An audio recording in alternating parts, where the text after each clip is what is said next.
हम सर्वप्रथम रामपाल को ज्ञान चर्चा हेतु आमंत्रित करते हैं। इन आचार्यों को और इन शंकराचार्यों को, इनको अध्यात्म ज्ञान नहीं।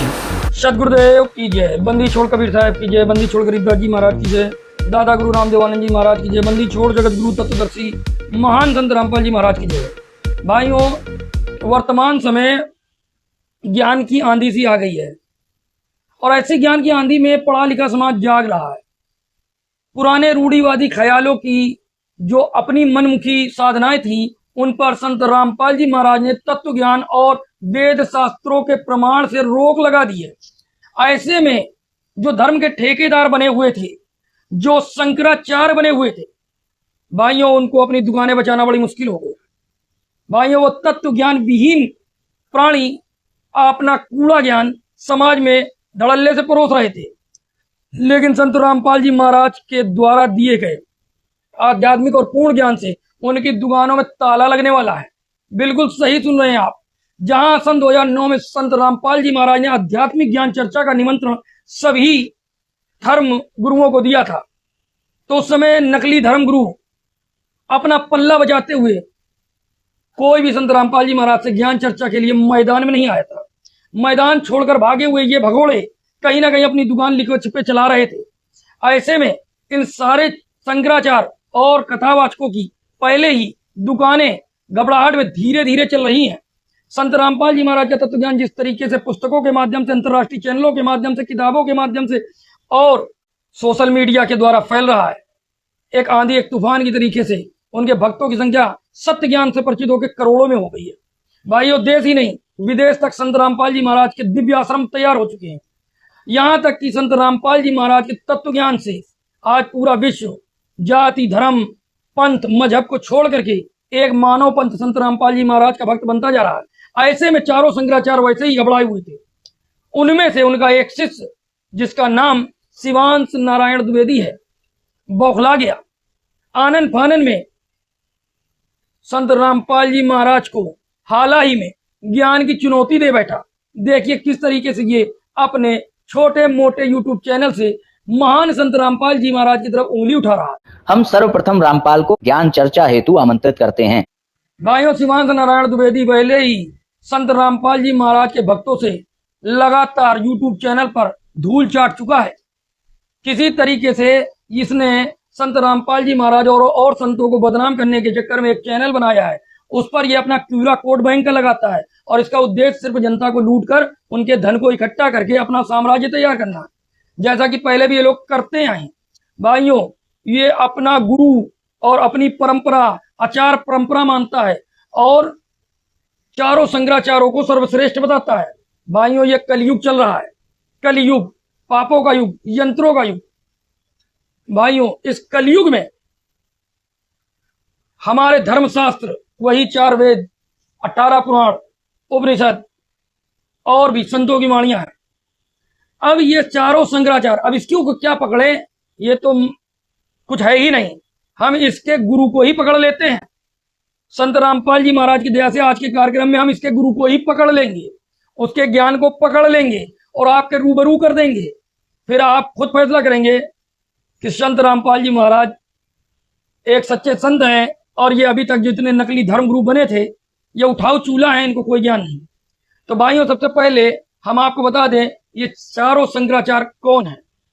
भाइयों, वर्तमान समय क्या, पहले के समय से लेकर अभी तक कलयुग में जितनी भी ये परंपरा चली है, कलयुग में ही ये आदि गुरु शंकराचार्य आए कुछ समय पहले। भाइयों, 32 साल की उम्र में मर गए।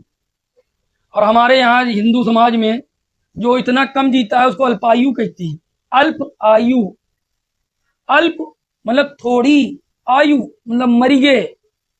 तो भाइयों, 32 साल की उम्र में मर जाना, आप समझ सकते हो कैसा ज्ञान, कैसा भगवान और कैसा ध्यान, समझ सकते हो आप। इतने कम उम्र में मर जाना, अल्प आयु, जवानी भी भरी जवानी, अरे दैया। अब भाइयों, ये जितने शंकराचार्य हैं ये सब ब्राह्मण हैं। ब्राह्मण का मतलब समझ रहे हैं, अभी हम आगे दिखाएंगे। प्रमाणित बात करेंगे, हम संत रामपाल जी महाराज के भक्त हैं, प्रमाणित बात करेंगे। भाइयों, पहले हैं स्वामी अभिमुक्तानंद सरस्वती, ये अभी अभी आए हैं, मतलब प्रतापगढ़ के हैं। इनका जो मूल नाम है उमा शंकर उपाध्याय है, ब्राह्मण है। दूसरे हैं स्वामी भारती तीर्थ, ये श्रृंगीनी शारदा पीठ से हैं। भाइयों, इनका मूल नाम सीताराम है और ये भी ब्राह्मण है। तीसरे हैं जो इन्हीं के गुरु, हमको पॉइंट इन्हीं का लेना था, ये जो क्या नाम है, शिवांश नारायण द्विवेदी, इसके जो गुरु है निश्चलानंद सरस्वती गोवर्धन मठपुरी, इनका मूल नाम है नीलांबर झा। झा ब्राह्मण है भाई, इनको मैथिल ब्राह्मण भी कहते हैं।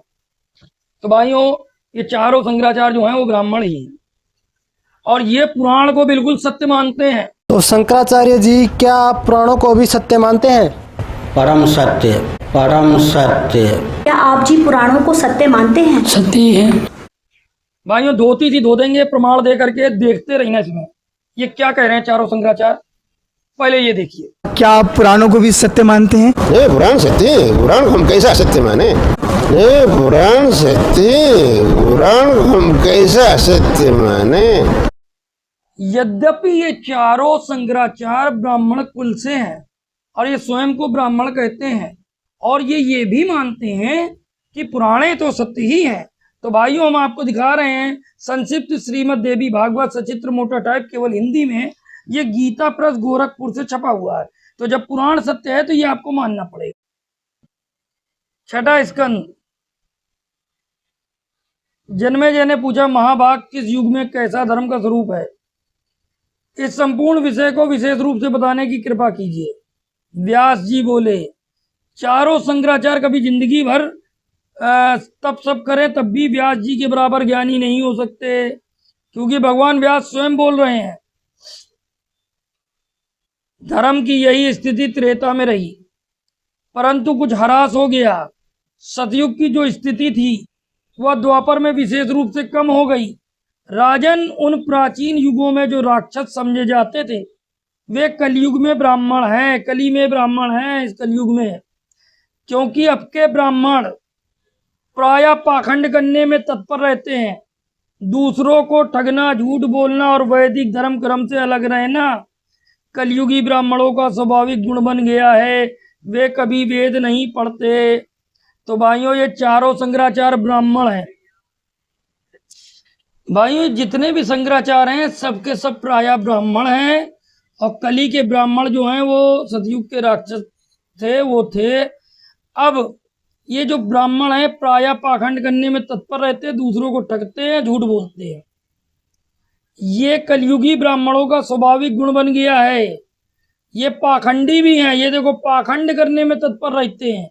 तो आप चारों शंकराचार्य की गणित लगा सकते हो और ये भी लगा सकते हो कि शिवांश नारायण द्विवेदी किस टाइप का है, क्योंकि ये भी ब्राह्मण है। तो ये क्या करता है, ये पाखंड करता है और दूसरों को ठगने के लिए झूठ बोलता है। अब ये संत रामपाल जी महाराज को बदनाम करना चाहता है, उसके एवज में क्यूआर कोड दिखा करके अपने चैनल पर लोगों से ठगी करता है। अब इसी के आगे भगवान व्यास क्या कहते हैं, ब्राह्मणों का ऐसा स्वभाव बन गया है कि वे वेदों की निंदा करते हैं। वेदों में लिखा है परमात्मा कभी माँ के गर्भ से जन्म नहीं लेता, लेकिन ये जो धूर्त है शिवांश नारायण द्विवेदी, वो कहता है कि माँ के गर्भ से भगवान जन्म लेता है। तो ये उल्टा ज्ञान देता है। होता है भाई, जो कबीर है वो माता के गर्भ से जन्म नहीं ले सकता है, अमुक अमुक कार्य नहीं कर सकता है, फिर उसका सर्वशक्तिमान होना सिद्ध नहीं होता। अब तुम अपने इस ईश्वर को सिद्ध कर दो कि वो है। उनके मन में क्रूरता भरी रहती है, वे धर्म का पालन नहीं करते और व्यर्थ के वाद विवाद में लगे रहते हैं। ये अपने चैनल में केवल व्यर्थ का वाद विवाद करता है और पुराणे तो बिल्कुल सत्य ही हैं। तो ये इनको स्वीकार होनी चाहिए, अब जनता फैसला करेगी। भाइयों, अभी अभी आपने जो प्रमाण देखे, शंकराचार्य ब्राह्मण है, शंकराचार्य कह रहे हैं कि पुराणे सत्य हैं। जब पुराणे सत्य हैं तो उसमें लिखा है कि प्रायः कलयुगी ब्राह्मण पाखंडी हैं। अब वो सब के सब कौन है, प्रमाणों के साथ उनको स्वीकार भी है। भाइयों, एक जाट ने उठा दी सारे नकली धर्म गुरुओं की खाट। भाइयों, ये कोई साधारण जाट नहीं, संत रामपाल जी महाराज स्वयं परमेश्वर कबीर के अवतार हैं। आज तक जो गुण रहस्य कोई नहीं खोल पाया, संत रामपाल जी महाराज ने इससे दिखा दिया। भाइयों अब बताओ, क्या इन राक्षसों के साथ कोई पूजा और कर्म कांड कराने से कोई लाभ है? जवाब होगा बिल्कुल भी नहीं। भाइयों राक्षसों की पूजा फलती नहीं है। अब हम आपको दूसरा प्रमाण दिखाएंगे। इससे पहले आप शंकराचार्यों के मुखार बिंद से सुने कि पुराण सत्य ही होती है, फिर हम दिखाते हैं ब्राह्मण कहाँ से आए हैं। तो शंकराचार्य जी, क्या आप पुराणों को भी सत्य मानते हैं? परम सत्य, परम सत्य। क्या आप जी पुराणों को सत्य मानते हैं? सत्य है, सत्य है। क्या आप पुराणों को भी सत्य मानते हैं? नहीं, पुराण सत्य है। पुराण को हम कैसा सत्य माने? नहीं, पुराण सत्य है। पुराण को हम कैसा सत्य माने? ये श्रीमद् देवी भागवत संचित्र मोटा टाइप फिर से उसी गीता प्रेस गोरखपुर की पुराण में आ गई, जिसको ये जो शंकराचार्य सत्य मानते हैं। देखिए ये वर्तमान समय कलयुग के ब्राह्मण कहाँ से आए हम आपको दिखाते हैं। ये 12वां स्कंद है, 937 पृष्ठ संख्या है। और फिर व्यास जी कह रहे हैं, भाइयों व्यास जी के बराबर ज्ञानी तो ये चारों शंकराचार्य कदापि नहीं हो सकते वर्तमान समय के। व्यास जी कह रहे हैं यही कारण है कि भगवान श्री कृष्ण के परम धाम पधार जाने पर जब कलयुग आ गया, अब भाई अनिरुद्धाचार्य भी ब्राह्मण है, देवकीनंदन ठाकुर भी ब्राह्मण है, वर्तमान समय वृंदावन के संत अनिरुद्ध पांडे उर्फ प्रेमानंद जी भी ब्राह्मण है। जरा सुने कि ये ब्राह्मण कलयुग के अंदर जो बने हैं गद्दीधर, ये कहां से आए हैं। कलयुग आ गया, कृष्ण जी के जाने पर कलयुग आ गया, तब कुंभीपाक नरक से वे ब्राह्मण निकल आए। कुंभीपाक नरक से निकल आए, भूमंडल पर उनकी उत्पत्ति हुई। पूर्व काल में जितने ब्राह्मण श्राप से दग्ध हो चुके थे वे ही त्रिकाल संध्याहीन हैं। भाइयों वर्तमान समय कोई भी शंकराचार्य हो या कथावाचक हो, 3 समय की वेद के अनुसार आरती नहीं करता। वेदों का ज्ञान है नहीं तो वेद जैसी आरती कैसे करेंगे।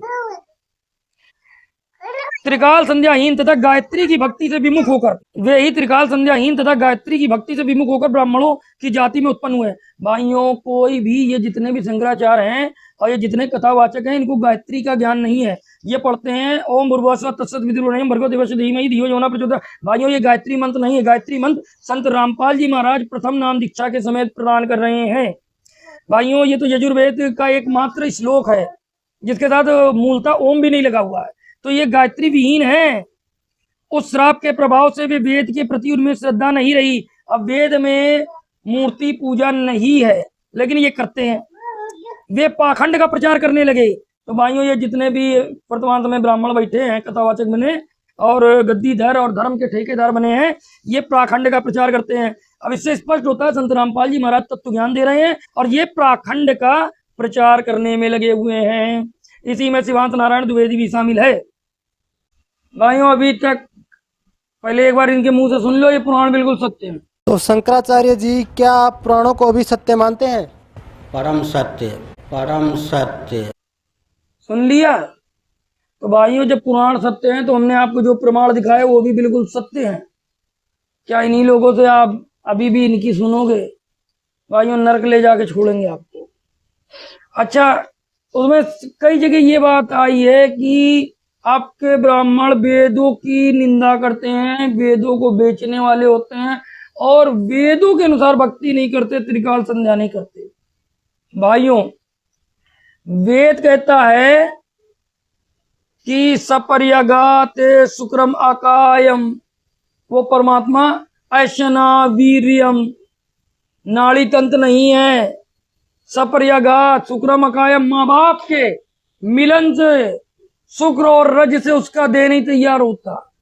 और भाइयों यहाँ देख लो, ये वेद विरुद्ध साधना बताने वाला और इसके परंपरागत जितने भी हैं ना वेद विरुद्ध साधना बताने वाले, वो कहते हैं रामपाल जी महाराज को ज्ञान नहीं है, उनका परमात्मा सर्वशक्तिमान नहीं है, क्योंकि वो माँ के से पैदा नहीं हो सकता। भगवान तो कुछ भी कर सकता है, माँ के गर्भ में भी पैदा होना चाहिए। तो ये वेदों का खंडन कर रहे हैं। पहले इनकी एक वीडियो देखो, शिवान नारायण द्विवेदी की। होता है भाई, जो कबीर है वो माता के गर्भ से जन्म नहीं ले सकता है या अमुक अमुक कार्य नहीं कर सकता है। सुन लिया कैसे गपोड़ पेल रहा है। भाइयों ये मनमुखी है। वेद कह रहा है कि वो माँ के गर्भ में नहीं आता। वेद कहता है वो परमात्मा अजन्मा है, जन्म नहीं लेता। और ये कहते हैं कि वो अगर सर्वशक्तिमान है तो जन्म ले लेना चाहिए। तो भाइयों, परमात्मा कुछ भी कर सकता है, लेकिन उसके गुणों की परिभाषा को जो वेदों ने प्रदर्शित की है उसका खंडन करते हैं ये ब्राह्मण। तो भाइयों, इनको तत्व ज्ञान क्या, इनको ज्ञान भी नहीं है। फिर ये तो तुम जानते हो, सतयुग में जो राक्षस समझे जाते थे वो कलयुग में, समझ रहे हो ना। और ये चले ज्ञान चर्चा करने ज्ञान की तोप से, और ज्ञान सब ज्ञानड़ी कबीर ज्ञान सो ज्ञान, ये गोला है तोब का, ये दिख रहा, साइज दिख रहा, करता चले मैदान। भाइयों, फैसला आपके हाथ में है। ज्ञान चर्चा तो बात की बात रही, तब तो धूल चटाएंगे और इनके चारों जितने हैं ना शंकराचार्य, उनको भी धूल चटाएंगे। आओ मैदान में, गरज के साथ दहाड़ रहा हूं, आगे देख लियो भाई। भाइयों, कहते हैं कि एक बोरी में जरा सी फरकी मार ले, पूरी बोरी में क्या भरा है पता चल जाता है। हम लोगों ने आपको एक झलक दिखाई है, अब आप खुद निर्णय करें, कमेंट करें कि ज्ञान चर्चा चारों शंकराचार्य के साथ होनी चाहिए कि नहीं, और जल्दी होनी चाहिए, और होनी चाहिए तो सब मैदान में आओ। ये शिवान नारायण द्विवेदी के बस की बात नहीं है, चारों शंकराचार्यों को आना चाहिए। हम प्रार्थना करते हैं कि एक बार संत रामपाल जी महाराज के सामने चारों शंकराचार्य आए, आग्रह भी करते हैं दूध का दूध और पानी का पानी हो, ताकि समाज में आदि सनातन धर्म का झंडा फिर से लहरे, जो परमेश्वर कबीर हर युग में आकर के लहराते हैं। और उसी परमेश्वर कबीर के अवतार है संत रामपाल जी महाराज। तो भाइयों, अति विलंब निःशुल्क नाम दीक्षा ले संत रामपाल जी महाराज के तत्व ज्ञान को देखें, सुने, अपनाएं, अपने मनुष्य जीवन का कल्याण करवाएं। मिलेंगे नेक्स्ट वीडियो में। आपको वीडियो कैसा लगा कमेंट में अपनी राय जरूर देकर जाना। तब तक के लिए सत साहिब।